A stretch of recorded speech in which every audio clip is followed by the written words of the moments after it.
ਲਓ ਜੀ ਦੋਸਤੋ, ਗ੍ਰੀਨ ਟਰੈਕਟਰ 260 260 260 ਤੋੜ 260। ਅੱਜ ਮਾਰਕੀਟ ਦੇ ਅੰਦਰ ਹਰ ਤਰਫ ਜਿਹੜੇ ਗ੍ਰੀਨ ਟਰੈਕਟਰ ਹੀ ਹੋਣ ਡਈ ਆ। ਲਾਲ ਟਰੈਕਟਰ ਘੱਟ ਨਜ਼ਰ ਆਉਣ ਡਏ ਨੇ, ਹਰ ਤਰਫ ਗ੍ਰੀਨ ਟਰੈਕਟਰ ਹੀ ਆ। 385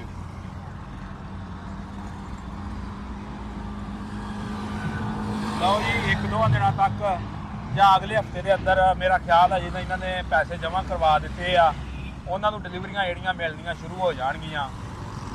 ਔਰ ਜਿਹੜੀ ਗ੍ਰੀਨ ਟਰੈਕਟਰ ਸਕੀਮ ਆਖਰੀ ਮਰਹਲੇ ਵਿੱਚ ਦਾਖਲ ਹੋ ਚੁੱਕੀ ਆ, ਤੇ ਜਲਦੀ ਪੈਸੇ ਜਮ੍ਹਾਂ ਕਰਵਾਓ ਜਿਨ੍ਹਾਂ ਖੁਸ਼ ਨਸੀਬਾਂ ਨਿਕਲੇ ਆ, ਤੇ ਆਪਣੇ ਟਰੈਕਟਰ ਹਾਸਲ ਕਰੋ। ਇੱਕ ਸਾਈਡ ਤੇ ਮਰੀਮ ਨਵਾਜ਼ ਔਰ ਨਵਾਜ਼ ਸ਼ਰੀਫ ਦਾ ਸਟicker ਲੱਗਾ ਵਾ, ਇੱਕ ਸਾਈਡ ਤੇ ਬਿਲਕੁਲ ਸਾਦਾ ਵਾ, ਇਸੇ ਤਰ੍ਹਾਂ ਲਿਖਿਆ ਮੈਸੀ ਫਰਗੂਸਨ 260। ਲਓ ਦੇਖ ਸਕਦੇ ਹਰ ਤਰਫ ਗ੍ਰੀਨ ਟਰੈਕਟਰ